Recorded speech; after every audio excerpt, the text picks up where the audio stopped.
जय हिंद, नमस्कार साथियों। खबर है कि सोमालिया में 15 भारतीय क्रू मेंबर सहित मालवाहक जहाज हुआ हाईजैक, क्योंकि जहाज़ को समुद्री लुटेरों ने हाईजैक कर लिया है। इस वीडियो में अभी आगे विस्तार से जानेंगे कौन भारतीय जहाज़ों को हाईजैक कर रहा है, इसके अलावा समुद्री लुटेरे कौन हैं। इन सभी बातों को आइए विस्तार से समझते हैं। देखिए, 4 जनवरी के शाम को सोमालिया के लुटेरों ने एक जहाज़ को हाईजैक कर लिया, जिसमें लगभग 15 क्रू मेंबर जो भारतीय शामिल थे। लेकिन इस जहाज़ के हाईजैक होने से पहले बात आने वाले कई जहाज़ों पर भी हमला हो सका है, जिसमें केएम प्लूटो, जिस पर ड्रोन हमला हुआ था। इस हमले पर अमेरिका ने दावा किया था कि केएम प्लूटो जो जहाज़ है, इस पर ईरान के ड्रोन द्वारा हमला हुआ है। लेकिन इंडियन नेवी ने बाद में साफ कह दिया था कि ये हमला ईरान द्वारा नहीं किया गया है। इसके अलावा एमवी साईं बाबा पर भी हमला हुआ था।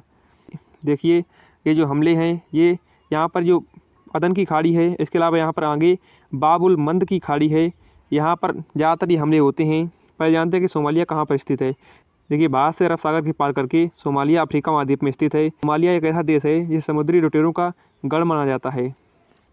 इसके अलावा जो यमन देश है, यहाँ पर भी हूती विद्रोही रहते हैं, जो कि आने वाले मालवाहक जहाज़ों को निशाना बनाते हैं और उनको लूटते हैं। यमन के हूती विद्रोही कहते हैं कि जो इस्लामिक देश हैं, हम उनकी रक्षा करने के लिए ये सब करते हैं। और सोमालिया के लुटेरों के द्वारा हाईजैक किए गए जहाज़ का रेस्क्यू करने के लिए इंडियन नेवी ने आईएनएस चेन्नई को मदद के लिए भेज दिया है। इसके अलावा अरब सागर में पिछले ही हफ्ते इंडियन नेवी ने आईएनएस मर्मगांव, आईएनएस कोच्चि और आईएनएस कोलकाता को तैनात किया है, जो कि अभी हुए केएम प्लूटो और एमवी साईं बाबा के हमले के अपराधियों को जाँच करने के लिए और उन्हें खोजने के लिए यहाँ पर इनकी तैनाती की गई थी। देखिए, जो ये सोमालिया के लुटेरे हैं, इनको अमेरिका में पायरेट भी कहते हैं। देखिए, आज जो जहाज़ हाईजैक हुआ है, इससे भी पहले एक जहाज़ हाईजैक हुआ था, इसका नाम माल्टा था, और इस हाईजैक हुए जहाज़ को इंडियन नेवी ने रेस्क्यू किया था।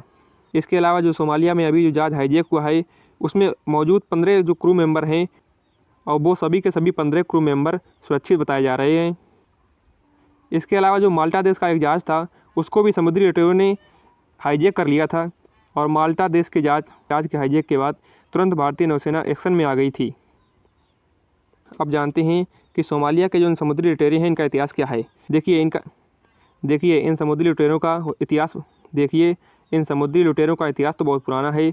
ऐसा माना जाता है कि जब समुद्री व्यापार शुरू हुआ था, यानी कि जब पुर्तगाल ने भारत की खोज की थी, इससे भी पहले जो समुद्री व्यापार जो शुरू हुआ था, उसी वक्त से ये जो समुद्री लुटेरे हैं, ये सक्रिय हो गए थे। और उस वक्त ये किसी न किसी खास देश की सेना के साथ जुड़े रहते थे, खासतौर पर जैसे रोमन, ग्रीक और एलियंस की सेना के साथ। इसके अलावा एक बार तो इन्होंने रोमन के शासक जूलियस सीजर को भी समुद्री लुटेरों ने हाईजैक कर लिया, यानी कि बंधक बना लिया था, किडनैप कर लिया था। देखिए, जो पुराने समय में समुद्री लुटेरे थे, ये समुद्र के तटीय गाँव में रहते थे, यानी कि आसपास के इलाकों में यहाँ पर रहते थे, समुद्र के किनारे वाले, वहीं से ये इन घटनाओं को अंजाम देते थे। इसके बाद 20वीं शताब्दी तक यहाँ पर सब कुछ सामान हो चुका था। देखिए, 1990 के दशक तक इस इलाके में शांति बनी रही, क्योंकि इसकी वजह थी कि समुद्र किनारे होने के कारण इनकी अर्थव्यवस्था जो थी, यानी कि खर्चा पानी जो इनका था मछलियों के शिकार से चलती थी। लेकिन इसके बाद जब सोमालिया में गृह युद्ध हुआ, तो विदेशी कंपनियों ने यहाँ पर कब्जा जमा लिया, और विदेशी कंपनियाँ यहाँ पर मछली पकड़ने का काम करने लगी। तो फिर वहाँ के लोगों ने इन कंपनियों के साथ लूट मार शुरू कर दी, क्योंकि उन लोगों का लूट मार का सबसे बड़ा कारण था, वो था इनका रोज़गार छिनना। इसी वजह से सोमालिया के लोग हथियार उठाते चले गए। इसके अलावा उन कंपनियों के जहाज़ों, यानी कि जिनमें मछलियाँ जाती थीं, उनको लूटने लगे। इसके बाद ये लुटेरे दुनिया के लिए खतरा बन गए।